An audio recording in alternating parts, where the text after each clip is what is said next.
안녕하세요. 저는 돌싱녀로 돌아온 30대 초반의 지방 사는 여성이에요. 남자 보는 눈이 없다는 말, 혹시 그 말에 공감하신 분이 여기 있으실까 모르겠지만, 저에게 이 말은 뼈아픈 이혼의 기억이기도 해요. 아, 그리고 한 가지 더. 부모가 반대하는 결혼은 하는 게 아니다라는 말도 저에게는 참 아픈 말이기도 해요. 저의 결혼을 아버지가 무척 반대하셨거든요.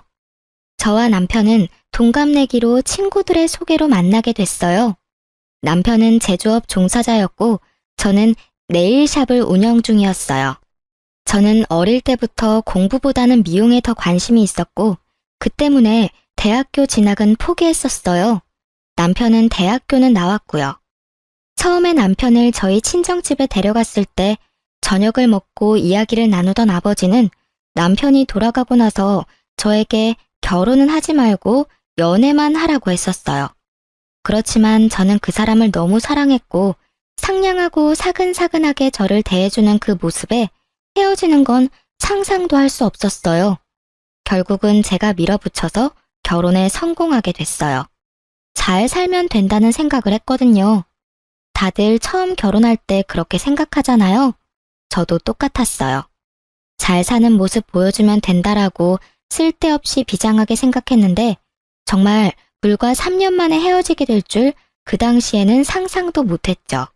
친구들은 저희 신혼집에 대해서도 듣고는 이혼 후에 그때부터가 문제였다고 말하곤 했어요. 왜냐면 저희의 신혼집은 제가 살던 집의 전세금에 남편이 1,000만 원을 보태서 산 작은 아파트였거든요. 남편은 딱 1,000만 원을 보태줬고 대신 제 지분이 크다는 걸 감안해서 명의는 제 이름으로 되어 있었어요. 그래도 저는 개의치 않았어요. 사랑이라는 단 한마디만으로도 모든 게 설명됐던 콩깍지가 심하게 씌인 상태였으니까요. 그리고 결혼 전 남편 본가에 갔을 때 시댁 부모님이 잘 사는 편이 아니라는 걸 알고서는 모든 걸 다 이해하려고 했어요. 정말 그때는 모든 걸 다 퍼줘도 된다고 생각했는데 결혼을 하니 사람이 달라지더군요. 그것도 180도로 확 말이죠. 남편이 달라졌다는 걸 확실하게 느낀 건 첫 번째 결혼 기념일이었어요. 뭐든 첫 번째라는 건 무척 특별한 법이잖아요. 그래서 저도 그 특별한 날을 위해 며칠 전부터 무척 바쁘게 움직였어요. 우선은 백화점에 가서 평소에는 사기 힘든 비싼 브랜드의 커플 신발을 장만했어요. 두 사람의 기념일이니까 선물도 2개면 좋잖아요. 사면서도 남편이 얼마나 좋아할지 생각하며 저 스스로도 무척 즐거운 쇼핑이었어요. 딱히 남편에게 미리 말하지는 않았어요. 첫 번째 결혼 기념일을 설마 잊지는 않을 거라는 생각을 하기도 했고 서프라이즈 느낌도 좋았으니까요. 그렇게 저는 신발을 사서 몰래 숨겨두고 결혼 기념일 당일에는 스테이크와 와인까지 준비했죠. 향긋한 향초와 제가 좋아하는 장미꽃으로 식탁을 장식하고 남편을 기다리고 있었는데 남편의 귀가가 점점 늦어지더라고요. 결국은 전화를 하지 않으려고 했던 저는 걱정 반 짜증 반으로 남편의 전화번호를 눌렀죠. 남편이 전화를 받는 순간 주변에 왁자지껄한 소리가 확 귀를 파고들더군요. 순간 제 머릿속을 차지하고 있던 반틈의 걱정이 순식간에 날아가 버렸어요. 남편에게 말을 건네는 제 목소리가 제가 생각해도 차갑게 굳어있을 정도였으니까요. 어디야? 아, 나 지금 친구들이랑 놀고 있지. 오늘 좀 늦게 들어갈 것 같은데 내일 해장국이나 좀 끓여놔줘. 제가 화난 건 전혀 생각하지도 않은 남편의 밝은 목소리에 저는 더 열이 받았어요. 너 오늘이 무슨 날인지 잊어버렸어? 그렇게 물으면서도 저는 머릿속으로 왜 이렇게 중요한 날을 잊어버린 거야 하고 생각하고 있었어요. 그런데 오늘? 결혼기념일 맞지? 내뱉으려고 미리 머금었던 말들이 그 말에 다시 목구멍 안으로 쑥 밀려 들어가 버렸어요. 당연히 잊고 있어서 놀고 있는 거라고 생각했는데 알면서 놀고 있다는 말이 너무 충격이었으니까요. 제가 말을 잊지 못하니 남편이 먼저 말하더군요. 내가 안 와서 화났어? 자기가 좀 이해해.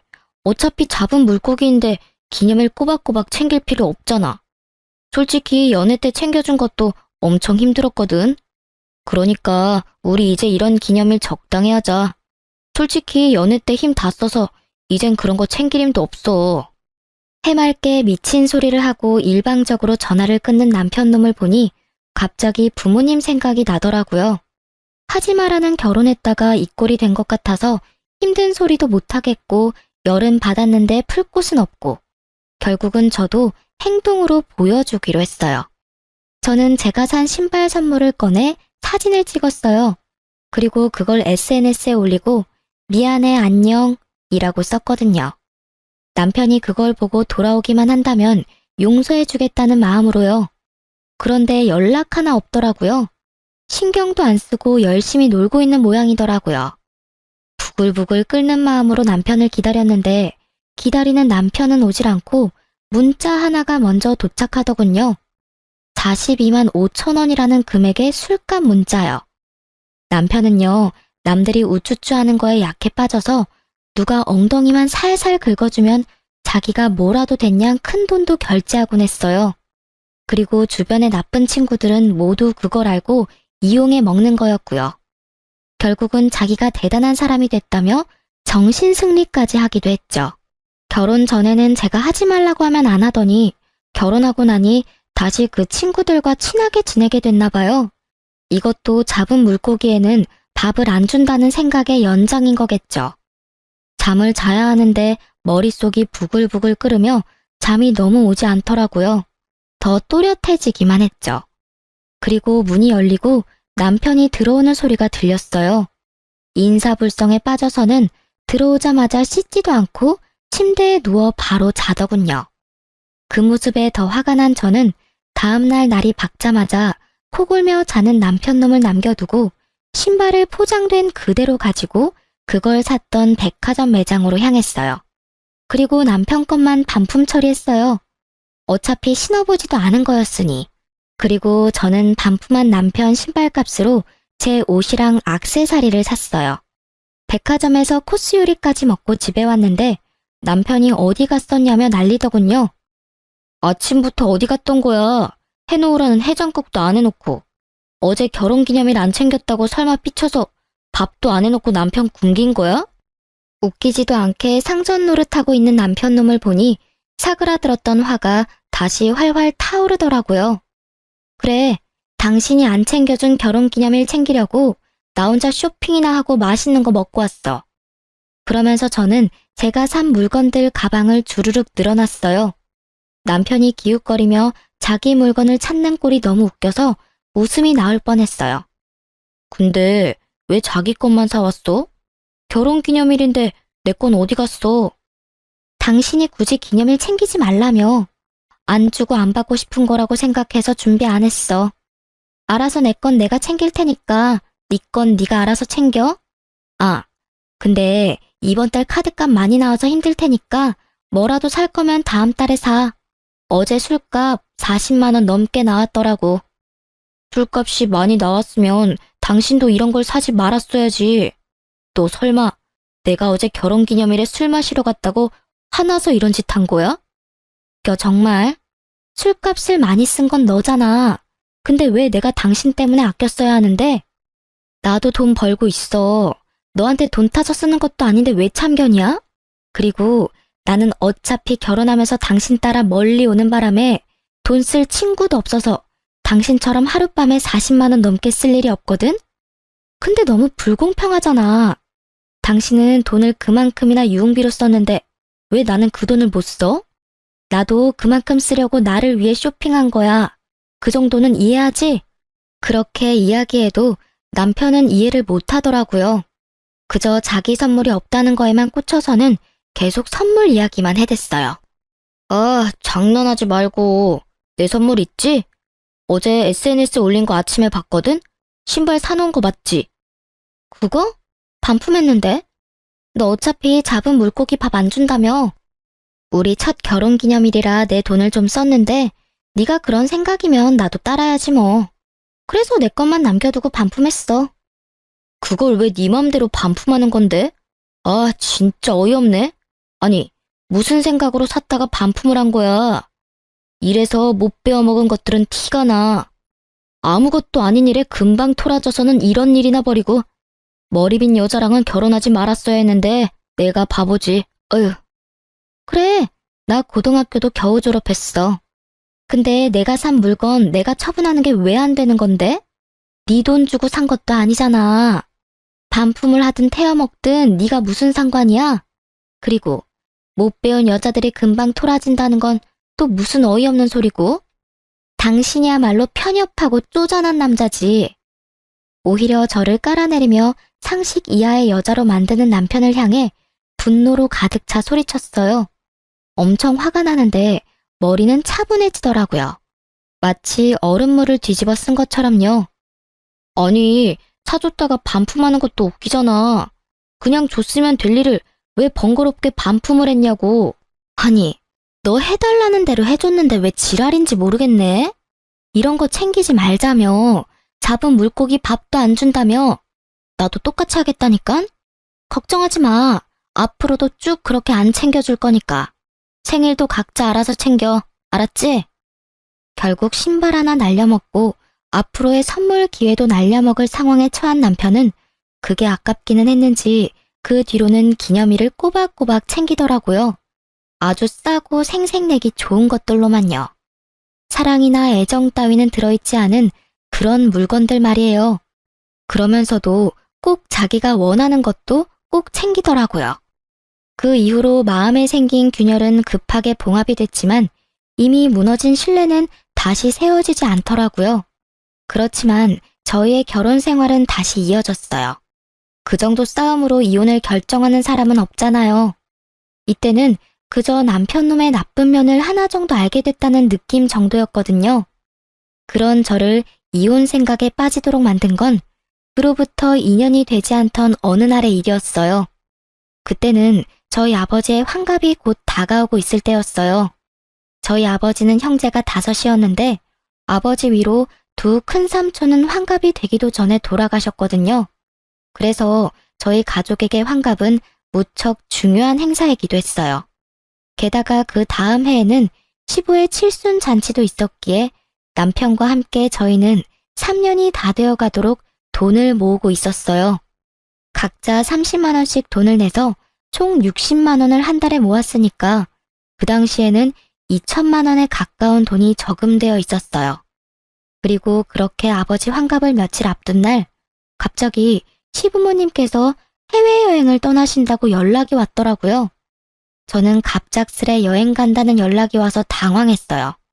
그 전에 남편이나 시댁에서 말해줄 거라고 생각했는데 당일날 알게 됐거든요.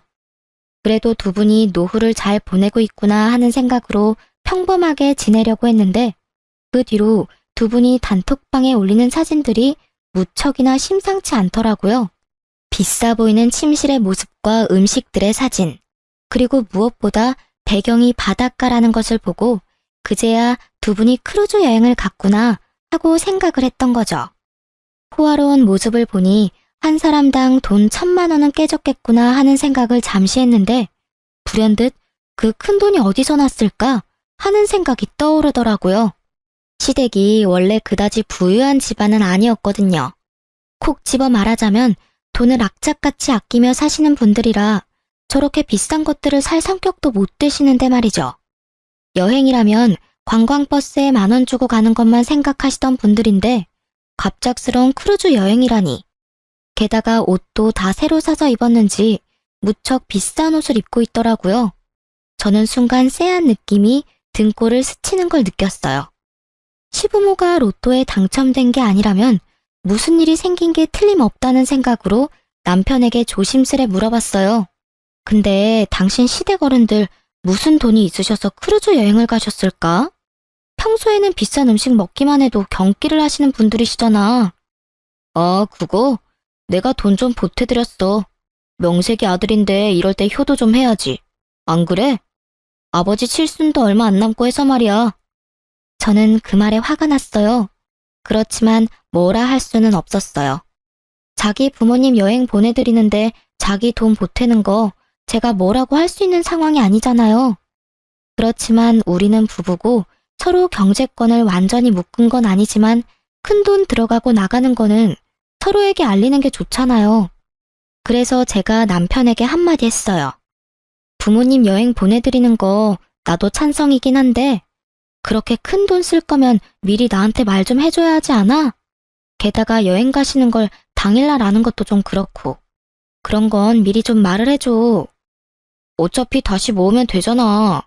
금방 돈 모았는데 또 금방 모이겠지. 그 말에 저는 잠깐 머리가 멈췄어요. 제가 뭘 들은 건가 싶었거든요. 다시 모으자니 뭘? 재차 확인하는 제 모습에 남편은 태연스럽게 말하더라고요. 우리 한 달에 30만 원씩 총 60만 원씩 모으던 거 있잖아. 그 돈으로 크루즈 여행 티켓 끊고 옷도 사드렸지. 비싼 데 가면 비싼 옷도 입어줘야 하니까. 그 말은 우리가 모았던 2천만 원을 시부모 크루즈 여행에 보탰다는 말이었어요. 저는 완전 빡쳐서 남편에게 꽥 소리를 질렀어요. 그 돈을 왜 네가 멋대로 써? 그건 네 돈이 아니라 우리 돈이야. 너랑 내가 모은 돈. 너 그거 얼마나 썼어? 통장에 있는 돈 다 썼어. 야, 쪼잔하게 그딴 걸로 이렇게 화내는 거 좀 아니지 않아? 쪼잔? 말 그따위로 할 거야? 우리 아버지 환갑이 곧 내일 모레야. 어떻게 할 건데? 그때 드리려고 악착같이 모은 돈을 네가 왜 다 날려? 너 말 이상하게 한다. 무슨 돈을 다 날려? 넌 시댁에 쓴 돈도 날렸다고 하는 거야? 어이구, 그러면서 자기 부모님 환갑은 얼마나 챙기는지. 어차피 환갑 요새 중요하지도 않은데 그냥 넘어가면 될 일이지. 뭘 그렇게 목숨 걸듯 이야기하고 난리야? 뭐가 그리 당당한지 얼굴 빳빳하게 쳐들고 저한테 한 소리 하는 남편놈의 얼굴에 진짜 돌아버리겠더라고요. 내가 분명히 말했잖아. 우리 큰아버지들 다 환갑되기 전에 돌아가셔서 우리 집에서는 환갑도 중요하다고. 아니, 이렇게 네 멋대로 살 거면 결혼은 왜 했어? 이딴 식으로 행동할 거면 우리 이혼해. 이혼? 나는 절대 이혼 못해. 아니지, 안 해. 내가 도대체 뭘 그렇게 잘못했길래 이혼 이야기까지 하는 건데? 내가 못할 말을 했어? 나쁜 말을 했어? 이혼하면 내가 힘들까? 네가 힘들까? 뭘 알고나 떠들어야지. 무식하면 용감하다더니 네가 딱 그 꼴이야. 배운 게 없으면 가만히나 있던지 쓸데없이 나대고 난리야. 나는 너처럼 돈밖에 모르는 여자 딱 징그러워. 완전 과대망상 환자 아니야? 아니, 그 돈 좀 썼다고 이런 식으로 사람을 몰아? 남편놈의 그 말이 저에게는 진짜 인연 끊자는 식의 막말로밖에 들리지 않았어요. 그럼 무식하고 돈밖에 모르는 징그러운 여자랑 왜 이혼은 안 해주는데? 그렇게 답답하고 열받으면 왜 나랑 살아? 배운 거 많고 돈에 초연한 그런 여자랑 살던지. 아, 맞다. 너 나한테 빨대 꽂으려고 결혼한 거지? 그래. 그러면 다른 여자 찾기 힘들겠지. 어떤 돈 많은 여자가 미쳤다고 당신 같은 남자한테 미래를 올인하겠어? 안 그래? 와이프 집안 사정 다 알고도 정신 나간 짓을 하는데 어떤 여자가 제정신으로 당신한테 오겠어? 너 말 다 했어? 어디서 그따위 소리를 짓거리고 난리야. 진짜 봐주는 것도 정도가 있다고. 내가 너 불쌍해서 데리고 살겠다고 하는 거 진짜 모르겠어? 네가 자선사업가라도 돼? 웃기지도 않아. 네 가짜는 친구들이 떠받들어주니 네가 뭐라도 되는 것 같아? 너 진짜 별거 아니야. 마누라 등이나 처먹는 천하의 호루새끼 정도지. 불쌍하다고 생각하지 말고 이혼해줘. 그렇게 저는 이혼을 선언했고 남편을 제 삶에서 분리하는 작업에 들어가기로 했어요. 그런데 그 대화를 나눈 다음 날도 남편한테 이혼 서류를 가지러 간다고 말했지만 혼자 유유자적하더라고요. 당신이 나 같은 남자를 어디서 만나? 나랑 이혼하면 무조건 망할 건데 무슨 배짱으로 이러는지 원. 내가 넓은 마음으로 용서해 줄 테니까 나한테 미안하다고 하고 끝내. 어? 이렇게 말하는 꼴을 보니 용서할 마음이 생기겠어요? 생기더라도 당장 달아났겠죠. 그런 제 속도 모르고 남편놈은 저한테 사과하라며 난리더라고요. 상황이 이해가 안 가나 봐요. 미쳤어? 헛소리 그만하고 당장 이 집에서 나가. 난 당신 얼굴 꼴도 보기 싫으니까. 당장. 내가 왜 집을 나가? 이 집 살 때 내가 1,000만 원 보탠 거 잊었어? 나한테도 지분이 있으니까 네 맘대로 내보낼 수는 없지. 아니, 내가 도대체 뭘 잘못했는데 이런 일을 당해야 하는데? 꼴랑 그 2천만 원 좀 썼다고 나를 완전 죽일 놈으로 모는 거야? 시부모한테 즐거운 한때 선물해줬다고 생각하는 게 그렇게 아까워? 아직도 정신을 못 차렸네. 내가 시부모한테 그 돈 줬다고 화내는 게 아니라는 걸. 왜 아직도 모르는지 이해가 안 되네? 그 돈이 10만 원이던 100만 원이던 1000만 원이던 네가 같이 모은 돈에 대한 결정을 혼자서 했다는 게 화가 나는 거라고 몇 번을 이야기해야 알아듣냐고. 그리고 이 집 살 때 네가 보탠 1000만 원? 당신이 시부모 여행 때 낸 돈 2천 중에 절반은 내 돈이니까 그거랑 퉁치면 되겠네. 어차피 내 동의 없이 내 돈 1000만 원 썼으니 당신이 나한테 그 돈 줘야 하는 거 알지? 네 돈이 내 돈이지. 우리 결혼해서 부부라고. 돈 문제 같은 건 알아서 할 수 있는 거 아니야? 좀 융통성 있게 굴라고. 이렇게 꽉 막힌 여자였어 너? 내가 막혔냐? 네가 막혔지. 아우, 이런 것도 남편이라고 데리고 살았던 내가 정말 대단한 사람이지. 나가. 나 진짜 당신 얼굴 보고 싶지도 않으니까. 저는 남편에게 소리를 질렀지만 남편은 꼼짝도 하지 않더라고요. 유유자적 소파와 한몸이 되어 느긋한 그 모습을 보니 너무 화가 나더라고요. 그렇지만 힘에서 이길 수 없으니 다른 방법을 찾아내기로 했어요. 남편은 저의 이혼에 관한 말을 믿지 않는 분위기였고 더 이상 남편에게 소리 지르지 않았어요. 다음 날 아침 남편은 평소대로 회사를 갔어요. 저는 그때 남편의 짐을 부랴부랴 챙기기 시작했어요. 화장실에 있던 칫솔 하나까지 싹 다 챙긴 저는 점심때쯤 이삿짐 용달업체를 불렀어요. 그리고 남편 짐을 다 챙겨서 시댁으로 보냈죠. 그리고 마지막으로 집의 도어락을 싹 바꿨어요. 비밀번호뿐만이 아니라 기종까지 바꿔버렸어요. 남편의 흔적이 없으니 마음이 너무 편하더군요. 그렇게 저는 하루 가게를 쉬고 집에서 시간을 보냈어요. 저녁이 되니 남편에게 전화가 오더라고요. 문 앞에 있는 걸 알고 있었으니 전화는 받지 않았죠. 남편은 비밀번호를 눌렀지만 문이 열릴 턱이 있나요? 그런데 남편이 도어락을 해제하려고 기사를 불렀더라고요. 문 밖에서 기사가 남편과 이야기를 하는데 제가 소리를 질렀죠. 기사님, 집에 사람 있으니 도어락 열지 마세요. 문 열어주시면 주거 침입죄로 신고할 거거든요. 그리고 옆에 있는 남자분께 여기 더 이상 네 집 아니니 시댁으로 가라고 전해주세요. 제 말에 밖에서 소리가 나더니 결국 기사가 돌아간 듯 하더라고요. 남편은 집에 들어오지 못한 채 밖에서 고래고래 고함을 질렀죠. 야, 문 안 열어? 지금 장난치는 거야 뭐야? 빨리 열어. 열셀 때까지 안 열면 진짜 너 험한 꼴 볼 줄 알아? 이 무식한 여자야. 문 열 생각 없고 짐은 하나도 빠짐없이 시댁에 보냈으니 거기서 지내. 이혼 서류는 내일 보낼게. 장난쳐? 당장 문 열라고. 네가 뭔데 집 문을 걸어 잠궈? 고래고래 소리를 지르던 남편 놈은 옆집 사람의 항의에 결국 꼬리 내리고 시댁으로 가더군요. 저는 속이 시원하더라고요. 남편 놈 얼굴 안 보는 게 어찌나 속이 시원하던지. 다음날 저는 이혼 서류도 시댁에 보냈어요.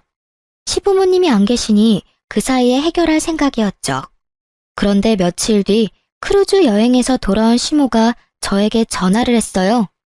얘야, 여기 무슨 서류가 왔는데 이혼 서류라고 하는구나. 혹시 너희들 무슨 일이 있니? 우리 집에 아버 모시며 짐까지 다 보내놓고 여기서 회사를 다니고 있으니 대관절 이게 다 무슨 일이야? 어머님, 이런 말씀 드리기 전에 해결하려고 했는데 그 사람이랑 저 이혼하기로 했어요. 지금은 저만 이혼을 원하는 상태고 남편이 계속 거부하면 소송할 거고요. 왜 갑자기 이혼을 해? 너희 그렇게 잘 지내놓고선. 시모의 놀란 목소리가 들렸어요. 저는 시모에게 다 털어놓기로 했어요. 시댁에서도 이제는 알아야 할 상황이기도 했고요. 그 사람이 저희가 같이 모은 목돈을 몰래 혼자 다 썼더라고요. 다른 건 다 용서해도 그건 좀 아니잖아요. 개인 돈도 아니고 우리가 같이 사용하는 돈을 어떻게 그렇게 함부로 사용할 수 있어요? 그럴 리가. 걔는 절대로 그런 애가 아니야. 설마 그렇다 하더라도 필요한 곳에 썼겠지. 필요한 곳이기는 했죠. 두 분 호화 크루즈 여행 갈 때 쓴 돈이 그 돈이거든요. 저도 두 분 여행 보내드리는 거에 불만은 없어요. 그런데 사용할 거라면 최소한 미리 저한테 이야기라도 해야 하지 않나요? 그런데 저는 어머님이 사진 보내기 전까지 여행 가는 거에 대해 아무것도 몰랐어요. 게다가 그 돈은 저희가 양가 부모님 잔치 때 쓰려고 모은 돈이었어요. 특히 저희 아버지 환갑이 바로 코앞인데 그 돈 다 써버려서 저는 지금 해드릴 수 있는 게 없고요. 아니, 이런 걸 다 떠나서 최소한 저한테 미안한 감정이라도 가져야 하는 거 아니에요? 아예 저를 무식하고 돈만 밝히는 여자라고 얼마나 고래고래 소리를 치는지. 그래서 이혼하기로 했어요.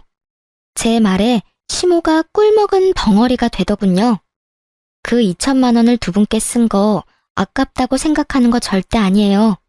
만약 아버지 환갑이 아니었으면 두 분께 충분히 그런 선물 드릴 수도 있는 상황이었고요. 그런데 그 큰 돈을 같이 모은 사람에게 한마디의 상의도 없이 써버리는 건 그 사람 잘못이 틀림없다고 생각해요. 아니, 잘잘못을 가릴 필요까지도 없이 그냥 제가 그런 사람을 견디지 못하겠어요. 앞으로 집을 옮기거나 사업 때문에 큰 돈이 생기면 이번처럼 똑같이 자기 원하는 대로 돈을 쓰지 않겠어요? 하나를 보면 열을 한다고 제가 봤을 때는 그럴 만한 사람이거든요. 얘야, 우리는 그런 건 생각도 못하고 나는 그저 아들이 개인적으로 모은 돈이라고 생각했어. 내가 생각해도 그게 나쁜 일이기는 한데 그것만으로 이혼하는 건 너무 성급하지 않니? 오해가 있을지도 모르고 또 다르게 생각하면 이해해 줄 수 있을 법도 하고. 그거 하나만으로 헤어지자고 하는 건 아니에요. 그 사람은 저한테 무식하다거나 배워먹지 못했다거나 그런 말을 서스럼없이 쓰거든요. 게다가 제가 하는 말을 하나도 신경 써서 듣지를 않아요. 저희 가족 대대로 환갑을 못 넘긴 분들이 많아서 우리 집은 환갑잔치 중요하게 생각한다고 몇 번을 말했는데도 환갑잔치 2주 앞두고 이런 짓을 벌였으니까요. 와이프를 얼마만큼 아래로 보면 장인어른은 이렇게 홀대하는 걸까요? 이야기를 듣던 시부모도 제 말에는 아무런 말도 더 이상 잊지를 못했어요. 이건 서로 이해하라는 선을 떠난 무척이나 감정적인 상황이 되어버렸으니까요. 예, 며느라가 미안하다. 우리는 그런 것도 모르고 내가 이놈한테 단단하게 일러놓으마. 대체 그 녀석은 어쩌자고 이런 일을 한 거야? 시모가 급히 저에게 위로의 말을 건네더라고요. 그렇지만 이미 상해버린 감정은 다시 봉합되지 않았어요. 결국 이혼 소송이 진행되었고 남편놈은 제가 일하는 네일샵까지 찾아와 제게 소송을 취하하고 돌아오라며 당당하게 굴더군요. 소송 취하하고 빨리 원래대로 다 돌려놔. 너처럼 무식한 여자 누가 데려가? 나 말고는 너 받아줄 사람 없다니까. 그리고 내가 100번 양보해서 이번 환갑 때 50만 원 정도 지원해 줄게. 솔직히 그거면 떡을 치고도 남잖아. 정말 말은 잘하죠. 1,000만 원과 50만 원이 비교가 되는 것도 아닌데 마치 인심 써서 그 정도 해준다는 걸 보니 정말 대단하다 싶더라고요. 지금 나하고 개그하는 거야? 2,000만 원을 가져다가 홀라당 해먹고는 고작 50만 원을 준다고? 너한테는 그게 상식이야? 어떻게 눈 하나 깜빡 안 하고 그런 미친 소리가 나와? 그리고 내가 많이 배우지 못한 건 맞지만 네가 인간이 덜 된 놈이라는 건 잘 알겠어. 넌 뭘 그렇게 많이 배웠길래 남이 모은 돈까지 말도 없이 쓰는 미친 짓거리까지 배운 거야? 미친 짓거리? 이게 사람이 봐주니까 눈에 뵈는 게 없지? 나 오늘 여기서 계속 죽치고 있을 거니까 알아서 해. 네가 소송 취하해줄 때까지 나 안 나가. 남편놈은 대기석 의자에 널브러지듯이 앉아서는 눈까지 감고 팔짱까지 끼고는 모르쇠로 운운하며 앉아있더라고요. 웃기지도 않네. 그렇게 대단한 님께서 왜 나 같은 별 볼 일 없는 여자랑 이혼을 못해서 그렇게 난리야? 혹시 집 때문에 그런 거야? 아니면 또 돈 모아두면 다 가져가려고 그런 거야? 짐작하는 곳이 너무 많은데 다 나쁜 이유들 뿐이라서 나는 이혼 소송 취하할 이유가 없는데. 저는 남편놈을 향해 쏘아붙였어요. 정신 나간 헛소리를 실실 하는 거 보니 진짜 실성이라도 했나 싶었거든요. 제 말을 듣고도 들은 척도 안 하는 남편놈을 보고 제가 말로 해서는 안 될 것 같아서 그 길로 친오빠들에게 전화해서 저의 네일샵으로 불렀어요. 남편놈이 남의 영업장에서 일을 방해하고 있다가 들어오는 오빠들의 모습에 그나마 정상적인 모습을 취하더군요. 이 양반이 또 여기서 이러고 있네. 당장 여기서 나와. 남의 가게 영업 방해하지 말고. 오빠 셋이 그놈 앞에서 으름장을 놓는데도 철면피를 쓴 이 남자는 더욱 뻔뻔하게 굴더라고요. 아니 형님, 저희는 아직 결혼한 사이예요. 와이프 옆에 있는 게 뭐가 그렇게 잘못된 건가요? 그리고 남의 부부 일에 참견하지 마시죠. 잘못이지. 동생이 싫다는데 계속 이러는 거 스토킹인 거 몰라? 그리고 우리는 처음부터 널 우리 가족으로 생각한 적 없어. 동생이 너무 원해서 결혼을 시켜준 것뿐이고 다행스럽게도 이제라도 헤어진다는데 당연히 도와줘야지. 그러니 더 이상 동생 괴롭히지 말고 썩 꺼져. 괴롭히기는 누가 괴롭혔다고 그럽니까? 그냥 오해가 좀 쌓인 것뿐이라고요. 이야기하다 보면 다시 돌아올 일이고 다시 얼굴 맞대고 살다 보면 좋아질 일이고 마치 자신은 하늘을 우러러 한 점 부끄럼 없다는 듯 당당하게 말하는 걸 보니 제 뱃속이 다 꼬이더라고요. 좋아지기는 혼자 김칫국 마시지 말고 나가라니까. 한 번만 더 우리 동생 괴롭히면 그때는 주저하지 않고 경찰에 신고할 테니까 알아서 하라고. 결국 3명의 오빠들에게 한 소리 거하게 들은 남편놈은 투덜대며 돌아갔어요. 저는 오빠들에게 너무 미안한 마음뿐이었어요. 그렇지만 오빠들은 역시 제 편이더라고요. 저 자식 또 오면 우리한테 전화해. 어차피 우리 다 근처에 있잖아.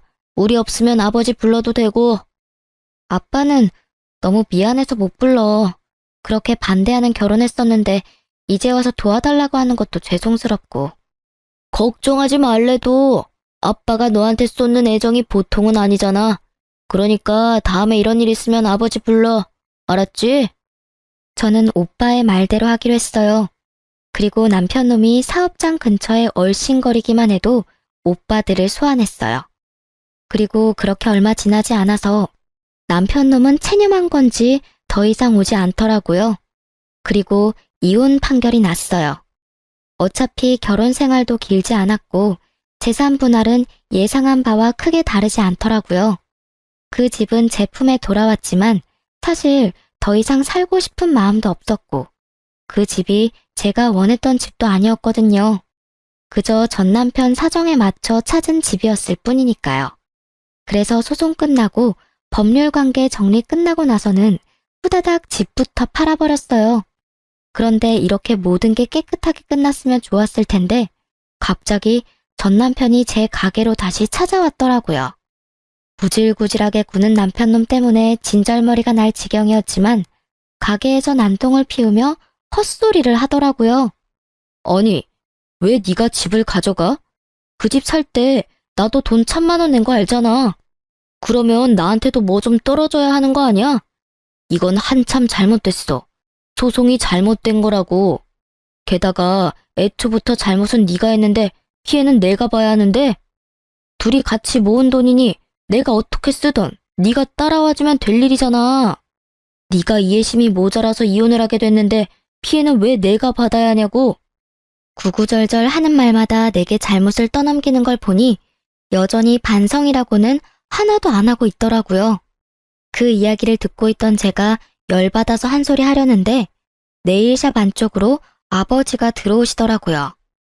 제가 이혼한 걸 최근에 알게 되신 아버지는 남편놈이 저번에 가게에서 난동 피운 걸 오빠들에게 듣고서는 이렇게 제 작업장 근처에 항상 계셨거든요.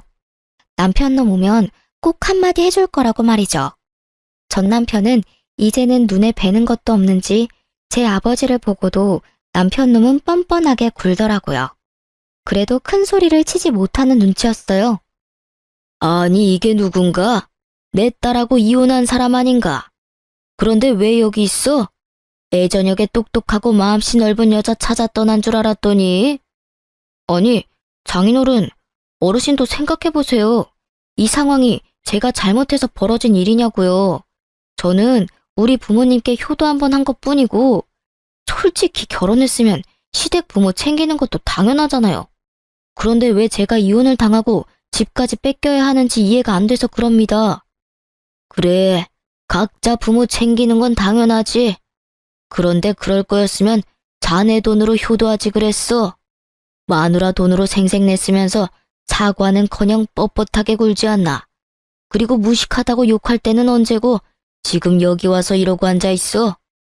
절이 싫으면 중이 떠나는 법이지. 자네가 집 가진 우리 딸이 싫으면 자네가 떠나는 게 맞지 않나.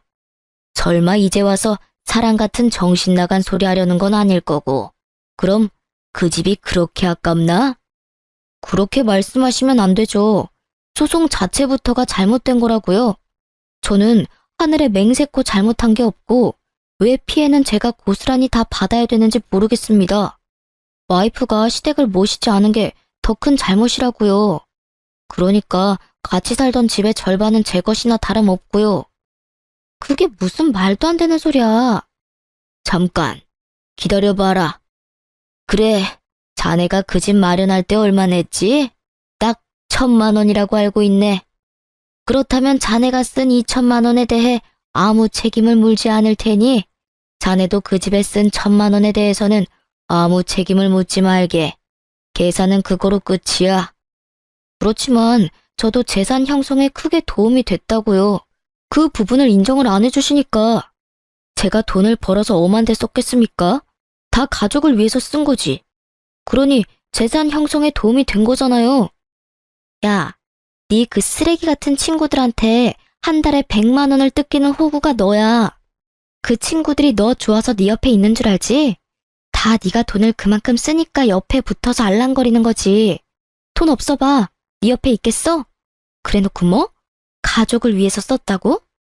결혼하고 기념일마다 날 챙겨주기를 했어? 선물을 사주기를 했어? 아무것도 해준 것도 없는 주제에 뚫린 입이라고 막말한다 이거지? 재산 형성에 도움이 돼? 지랄하네. 돈 한 번 갖다 주지도 않고 쓰기만 한 네가 무슨 자격으로 여기 와서 이러고 있는 거야? 그러고도 네가 인간이냐? 야, 네가 아무것도 몰라서 그러는데 나도 충분히 남편으로서 부부의 일원으로 재산 형성에 도움이 됐다고. 그리고 친구들한테 돈 쓰는 건 유흥비라고. 너랑 외식할 때도 돈 냈잖아. 어디서 못 배운 티를 내? 네가 뭐 법률적으로 아는 게 있긴 해? 어디서 주워들어가지고 어림짐작하는 것 같은데 제발 좀 제대로 알고 이야기를 해.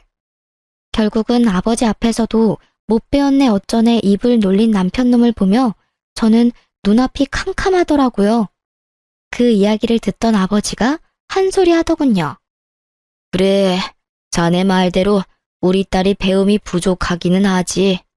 그런데 그렇게 부족한 우리 딸에게 많은 게 하나 있어. 이제 와서 자네한테 이런 말 하는 게 미안해서 말 안 하려고 했는데 말이지. 우리 딸은 돈복이 많지. 자네가 있는 이 건물이 누구 것인지 모르지? 바로 내 것이라네. 그리고 딸은 조만간 이 건물을 물려받을 거야. 딸이 나한테 아주 좋은 환갑 선물을 줬거든. 자네하고 이혼을 해줘서 내 기분이 무척 좋아졌어. 그래서 건물을 주기로 한 거야. 자, 어때? 이래도 우리 딸이 많이 모자란가? 그 말에 남편의 얼굴이 완전 깜짝 놀라더라고요. 그것마저도 정말 가증스럽게 보이더라고요. 남편에게 처음부터 돈이 많다고 이야기하지 말라고 한 건 아버지였어요. 남편의 허세가 보이니 혹시라도 집에 돈이 있다는 말은 하지 말라고 하셨거든요. 최소 5년 동안 사람 됨됨이를 봐가며 이야기하자고 하셨는데 결국은 5년도 되기 전에 이혼을 해버리게 됐으니 새삼스레 아버지한테 죄송하고 남편놈의 저런 성향을 못 알아본 제가 밉더라고요. 왜 그 말을 먼저 안 했어? 그랬으면 이렇게 화내고 난리칠 일 없었잖아. 그리고 솔직하게 그만큼 돈 있으면 2,000만 원 그깟 돈 내가 알아서 쓴 것도 이해해줄 수 있는 거잖아. 아, 다 됐고 이건 진짜 내가 용서해줄게. 그냥 다시 돌아와서 잘 살아보자. 응? 너 나 엄청 좋아해서 부모님 반대 무릅쓰고 결혼하자고 한 거 아니었어? 그때 감정 그대로일 거라고 믿고 있어. 그때의 감정, 이미 너한테 가지고 있던 정이란 정은 다 떨어지고 없어. 왜? 아버지가 건물 주고 내가 그 건물 물려받을 사람이니까 아깝니? 뻔뻔한 것도 정도가 있지. 네가 쓴 그 돈에 우리 아버지 환갑 여행 비용도 있었다는 걸 알면서도 네가 뻔뻔하게 우리 아버지 건물을 욕심내? 내 눈에 흙이 들어와도 너랑 재결합할 일은 없어. 얼굴도 보고 싶지 않은데 너랑 무슨 재결합이야? 지금 당장 경찰에 신고 안 하는 것만으로도 넌 나한테 고마워해야 할 상황이라고. 제가 하는 말에 뻔뻔했던 남편놈의 낯짝이 결국에는 무너지더라고요. 울며 불며 매달리는 게 아니라 이 와중에도 저희 아버지 눈치를 보더라고요. 장인이 가진 돈이 그리도 탐이 났는지 그걸 보니 새삼 저런 놈을 선택한 제 두 눈이 문제가 있었던 게 아니었나 싶더라고요. 그런 남편의 눈에 담긴 욕심을 읽었는지 아버지가 전 남편에게 한마디 하더라고요. 나도 자네에게 무척 고마운 마음을 가지고 있네. 이번 환갑 때 내게 쓸 돈을 자네가 다 쓰는 바람에 딸이 이렇게 정신을 차리고 집으로 돌아오지 않았는가. 그러니 고맙지. 그 말에 결국 남편놈은 더 이상 되돌릴 수 없다고 느꼈는지 제 발로 제 가게에서 나가더라고요. 그러나 그 뒤로도 미련이 남았는지 몇 번을 술을 먹고 전화하길래 전화번호 싹 바꿔버렸어요. 그리고 제 가게도 내놓고 다른 데 가게 얻었어요. 나중에 우연히 소식을 접했는데 시댁 크루즈 비용은 우리가 모은 돈으로 다 써버리고 시부모 옷값과 쇼핑에 든 카드값들은 결국 못 갚아서 빚이 터져버렸다고 하더라고요. 원래는 우리가 모으던 돈들이 몇 달 다시 모이면 그 돈에서 해결하려고 했었나 봐요. 그런데 그 사이에 이혼하게 돼버리니 결국은 그게 다 빚으로 돌아와서 허덕거리며 살고 있다고 하더군요. 그걸 알고 나니 더 정 떨어지는 거 있죠? 어디까지 빌부터 먹을 생각이었는지. 게다가 어디까지 말 안 하고 또 돈을 홀라당 써버리려고 했는지. 제게 빨대 꽂으려 했다는 걸 알고 나니 참으로 이혼한 게 다행으로 느껴졌어요.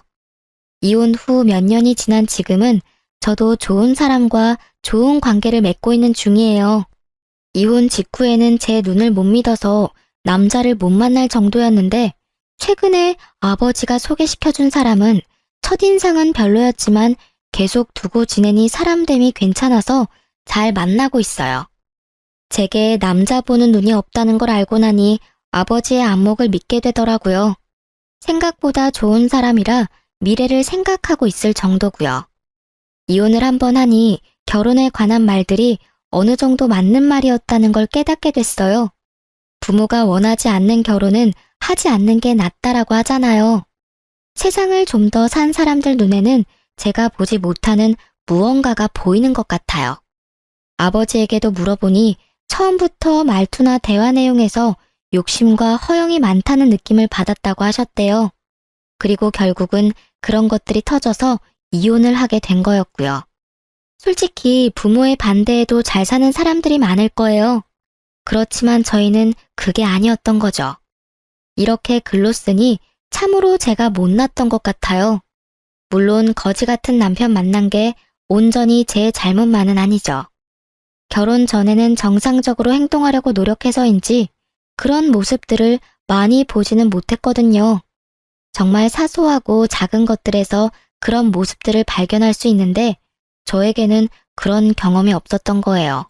제가 사람 보는 눈이 없다는 것보다도 상대방을 속이는 사람을 조심하라는 말을 하고 싶어서 글을 쓰게 됐어요. 쓰고 나니 후련하기도 하고 자아 성찰이 되네요. 긴 글 읽어주셔서 감사하고 모두 행복한 하루 보내세요.